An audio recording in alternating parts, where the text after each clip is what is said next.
Point of No Return by Wildheart. Chapter 6. Sixth Forgiveness.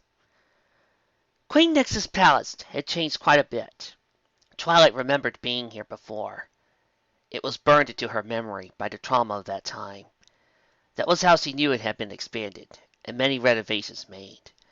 But the same teal, draconic eyes glared down upon her from every pony's face, a constant reminder of who their queen was. One of the differences, however, was comforting, in that there were servants and guards without those eyes. Unicorn could only wonder what that could possibly mean, but she convinced herself it would only be good. She needed that reassurance right now. Rarity wasn't providing that. What was so surprising? When the unicorn had met up with Twilight and the guards, she seemed rather outraged. Given what had happened, she thought it was completely understandable that the fashionista was annoyed, but the white unicorn was carrying that anger still, which wasn't like her at all. Twilight had tried to strike up a conversation, but the guards did not seem as though they liked the idea of either unicorn talking, so she just hung her head and tried to gather her thoughts. Her thoughts weren't a very good distraction, given how unpleasant they were. Why, Nyx? Was it really me dying that did all this? Twilight knew she was very important to the filly, but this was somewhat of a shock. She was her mother, though. Well, something close. No! Twilight firmly reminded herself. Her mother, no matter what! That self-assurance helped a little. She had been less sure that she could reason with the Queen when she had come in sight of the foreboding palace. No matter how grand the halls were, or perhaps because of that, the darkness that clung to every corner could not be fully dispelled by any chandelier or candelabra. The feeling that this darkness was closing in, the sensation of claustrophobia, was very stifling to her confidence. Rarity's anger was not helping. Why did that keep coming up in her mind? Was it because the fashionista was always so calm? That seemed likely. But there was more to it than that. There didn't seem to be a reason to be angry. Who was the anger at? Her? Dash? Rarity herself? This idea caused Twilight to remember the white unicorn's outburst. Was it last night? Why would their command be any more legitimate than any other alicorn who could control the heavens? Why should we bow to rulers not even here, when there is just one who seems just as kind, if not a bit more stern? Twilight winced at the memory. Closing her eyes as another came. Would you really do that to your own daughter, even after she avenged your death? Built a monument in your name? Made Ponyville the scion, the glowing example of ponykind? Forcing back her tears, Twilight reasoned herself. Of course I wouldn't, but this Nyx isn't my daughter. Her mother is dead and gone. If I have to, she bit her lip, if I have to, I will. Anything to go home. Anything. Alright, now this plan is simple. Pinky's going to distract all the guards outside, and we'll make our way in. Fluttershy, I might need your animals to make more of a ruckus on the inside, but try to keep it light. We don't need to attract M&M's attention before we get Twilight Rarity. Fluttershy nodded slowly, and Applejack continued. Now, I don't know what possessed them two to go with them guards willingly, but that might end up being a problem. Trixie, you up for this? When all eyes turned on her, the magician gulped softly, and hunched down a bit. Could she? She remembered the last time they tried. We still need to find the elements to use them, she cautiously pointed out, while Rainbow Dash wondered who replaced Trixie with this mare. Applejack frowned, and turned to face the magician more fully. Circle Cube, all that and I say it. I asked if you were ready. Her tone was more firm now, the voice of a commander, not a friend or a lover. Trixie stood up straighter and nodded. If Twilight cannot, or will not do her duty, then I am ready. She looked around to the other four ponies, trying to smile. I know some of you may still hold a grudge against me. I know I have been an arrogant nag. I only ask you, give me a chance. Her eyes settled on the Rainbow Pegasus. Even if I can't use the element of magic fully yet, I would still very much like to be friends with you. It had been practiced and rehearsed. That reminder tugged at her gut again, reminding her of that inadequacy. Dash glared at Trixie for a moment, making the blue unicorn's smile falter a bit. Please, Rainbow Dash. I'm sorry. Oh no, you don't seem that sorry. Maybe if you beg a little? The Pegasus smirked, then yelped in surprise when she got a headbutt from the side. Fluttershy squeaked and froze. Trixie stared in a bit of horror at the angry-looking Applejack, who performed the act.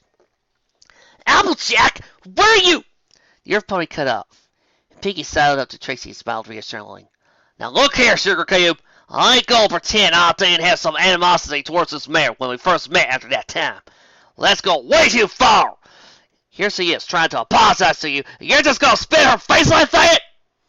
The Pegasus scrambled up, butted heads with her old rival, pressing back against her.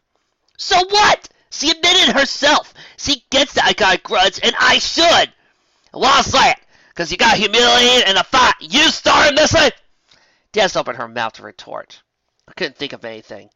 I know she was prideful as all get out, darling, the farm mare said more softly.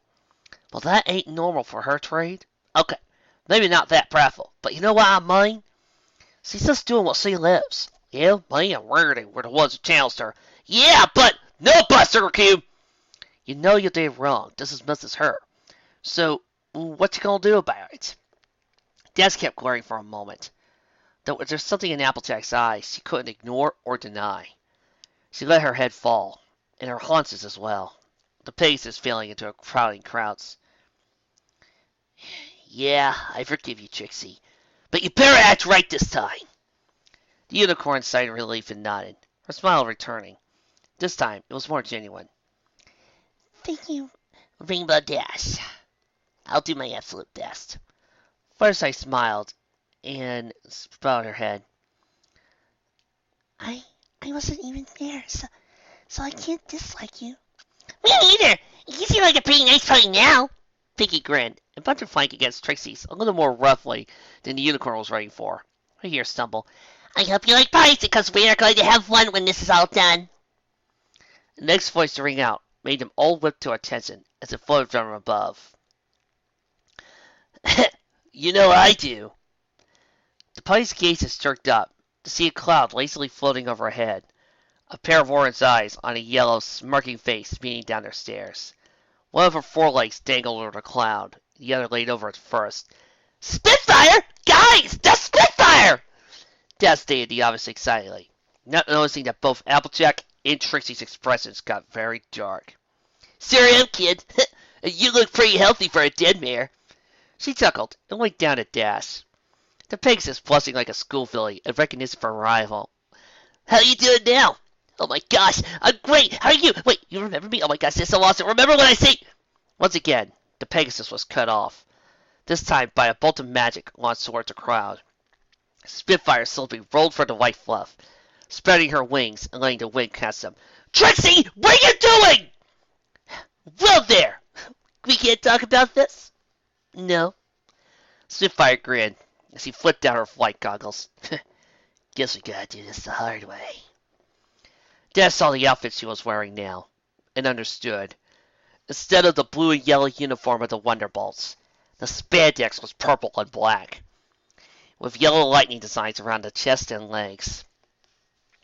Horse apples, this is bad, isn't it? Kid, it sure ain't good for you girls. Queen Nyx was very nervous. The guards had confirmed Twilight Sparkle had been captured, and now she could only wonder how the unicorn was alive. A torrent of questions ran through her head. Almost all of them hurt more than she could imagine. Or at least, the possible answers to them did. The Alicorn forced those feelings down. They had no place in her mind. A good ruler was unbiased, impartial, and certainly not filled with self-doubt. This made her far superior to either of the previous rulers. Yes, she would approach this with professionalism. Professionalism, Miss Nyx! Thank you, Miss Harshwinny. The Dark Queen smirked to herself. She would not show weakness, nor would she falter her emotions to this impostor.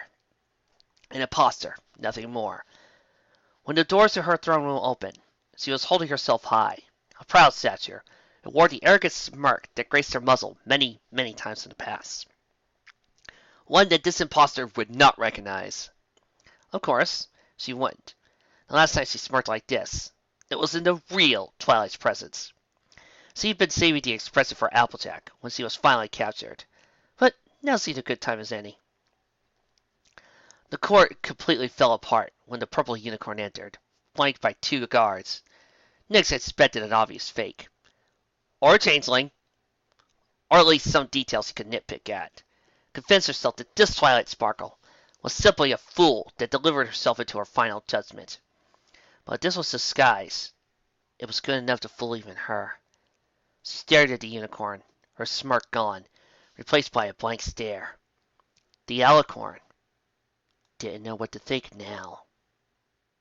Twilight Sparkle was very nervous. She trusted Nyx would at least give her the benefit of the doubt. After all, she had still tried to save her from death, hadn't she?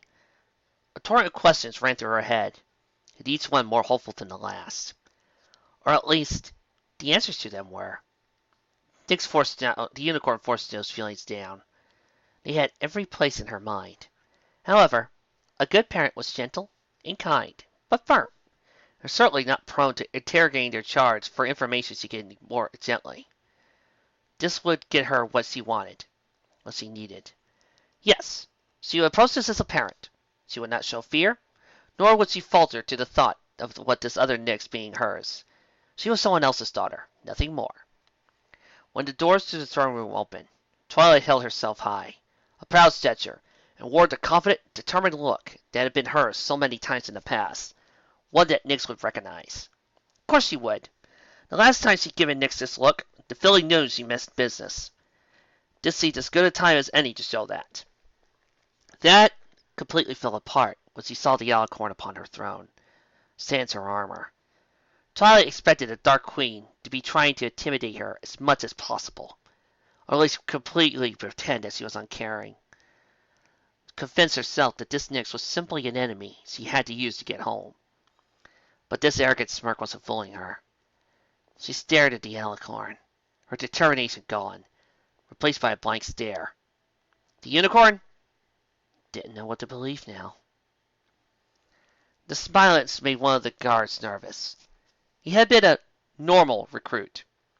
Nightmare Moon had stopped giving the blessing out, and a rumor had circulated, before being brutally stamped out, that she didn't know how to anymore. The official word was that Queen Nyx didn't bestow this blessing onto any pony, save the ones that had originally chosen to serve her.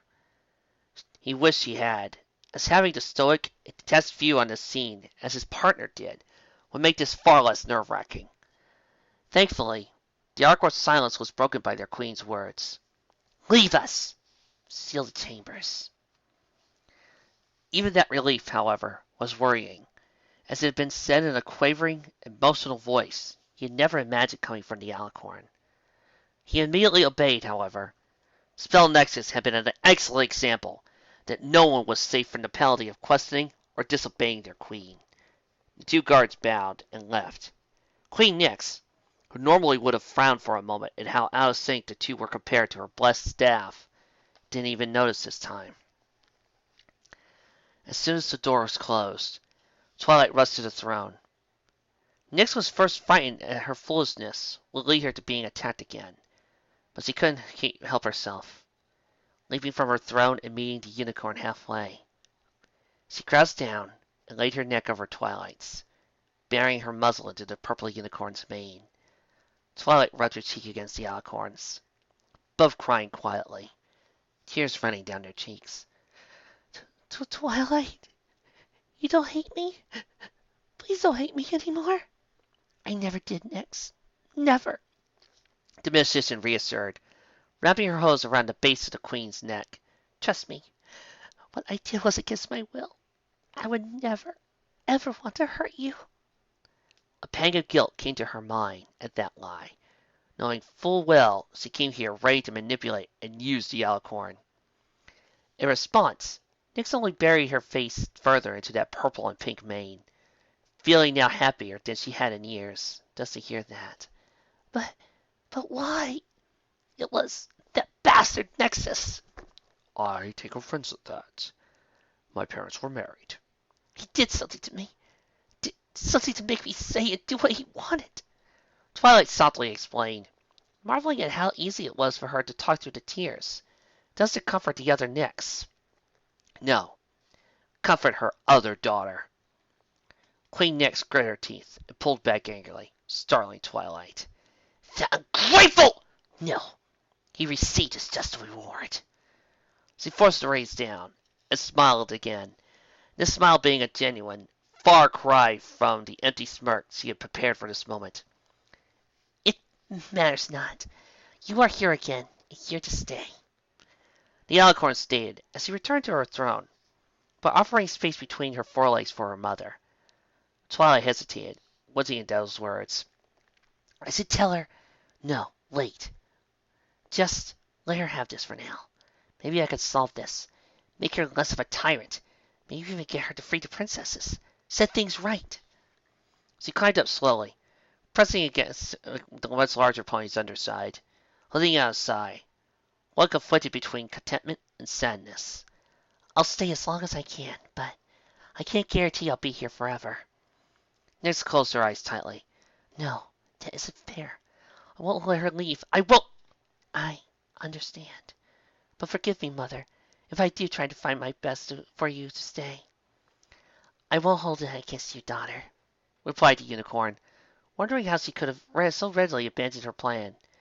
It just felt so wrong, and yet she couldn't bring herself to hurt Nyx.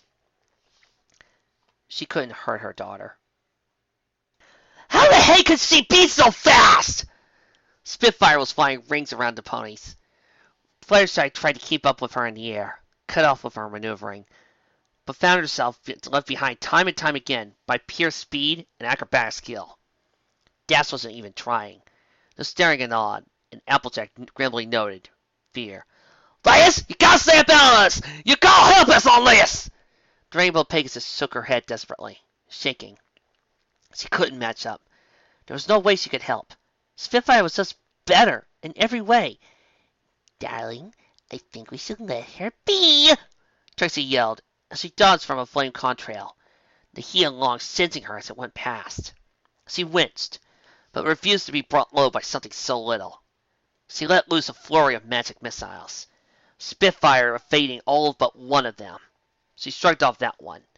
Piggy, for her part, wasn't much help, but her unpredictability had confounded Spitfire more than once.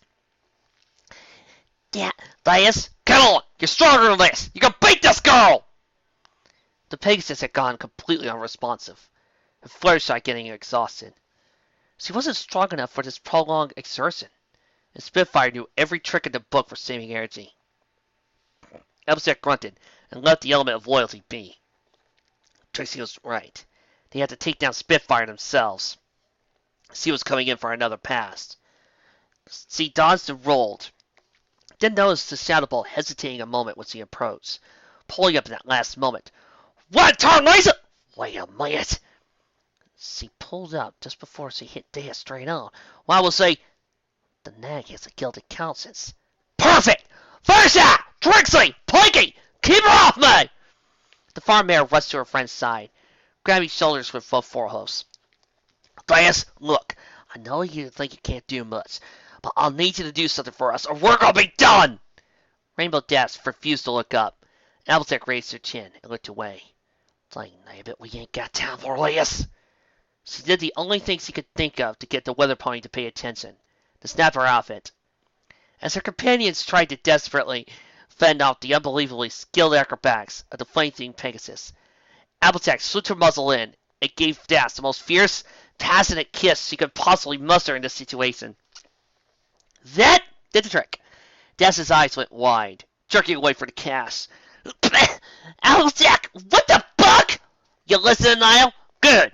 Now look, I don't know why, but she set them both to the side, and Spitfire attempted a low-altitude maneuver to get out of the way of a fireball. The heat from the contrail was probably worse than that spell. Spitfire won't touch you. I know you're scared. The farm mare grinned at the sudden indignation from her old friend. Got you now, darling. I'll need you to do to get in front of her. Stay in front of her, just for a few seconds. Can you do it, or are you too chicken? Dash didn't even let her finish. She launched herself into the sky and forced herself in front of the Shadow Bolt, Spitfire couldn't stop. It was forced to turn herself vertically, using her wings frantically to stop. It forced her right in front of Dash, and then both got mowed down by a Fluttershy. It was a little more lacking in depth perception than she used to be. Taken to the ground, Spitfire shook off the Ranger, though before she could take off again, Pinkie Pie threw her 2 cents, and the entire body on top. She clung to the Shadow Bolt, even as Spitfire tried every trick she knew how to throw off the straight-maned pony, starting to lose oxygen quickly. See, Piggy didn't mean to hurt anyone, but this was making her a little bit spook, being far too far from the ground while also doing loop-de-loops, corkscrews, and barrel rolls. She was having the time of her life.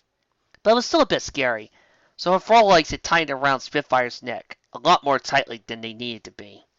The Flame Pegasus' contrail heat, increasing in an act of desperation for the same, was to make Pinkie Pie gas out in pain and fall. But it was too late. Even as Dash caught the party point from the air, Spitfire was forced to stop and take a deep breath.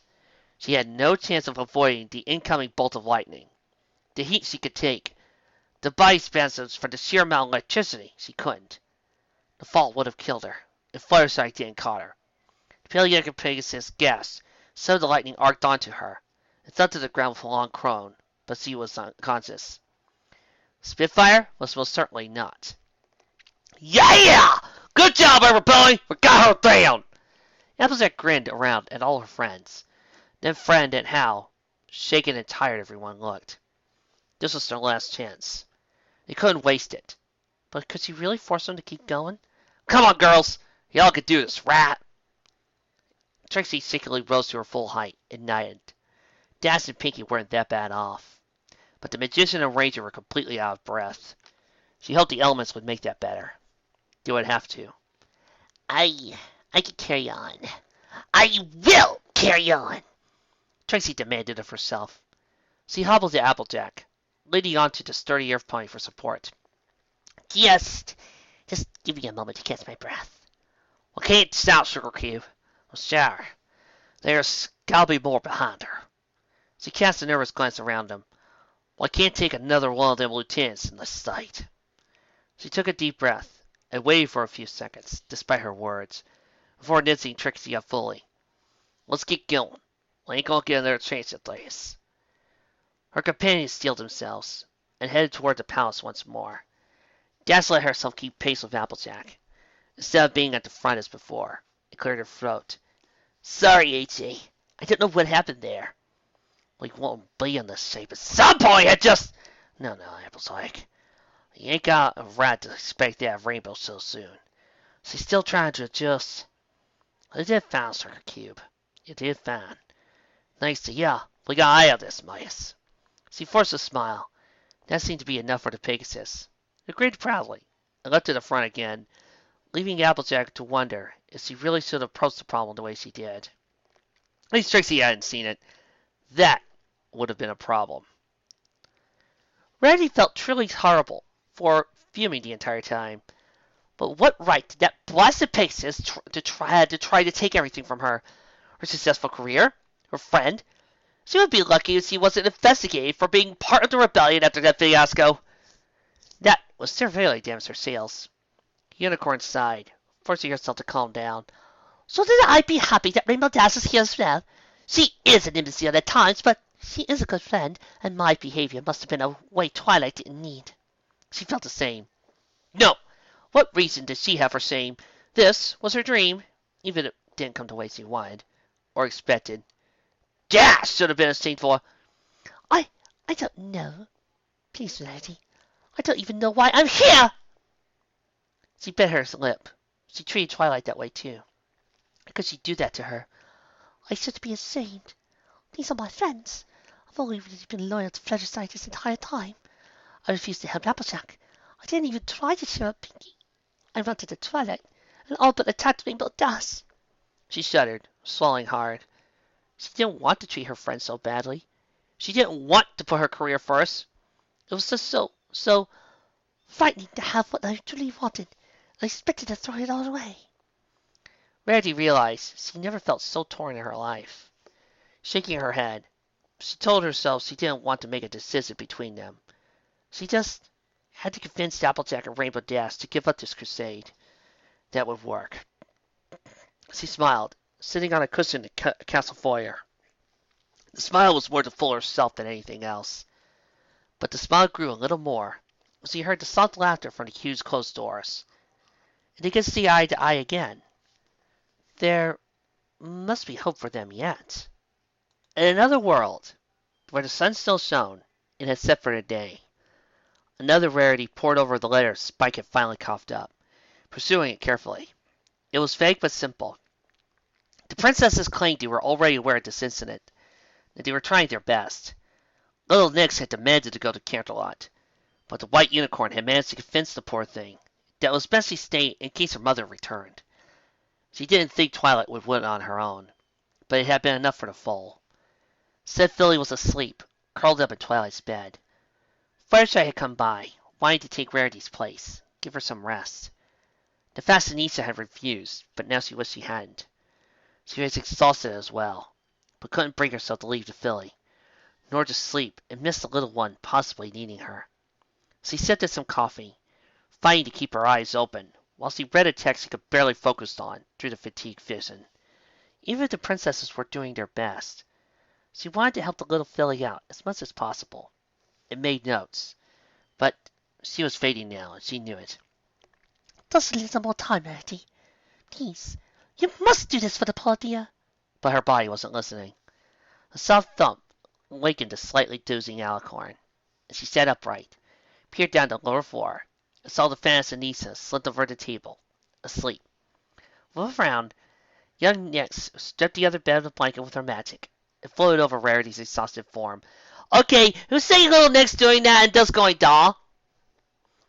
She was about to go back to sleep herself, when she spied a book and notes. Her eyes widened, and rushed downstairs to look at them. She wasn't too much sure what they meant. Too much magic stuff she hadn't learned yet. She gently slid the book out from under the White Unicorn's head, replacing it with a pillow, and took both it and the notes upstairs. She was going to learn. How to Use Magic Mirrors for Your Advantage by S.T. Bearded. She gave up earlier, but that didn't matter now. Rarity had done this much. She was sure she could finish it.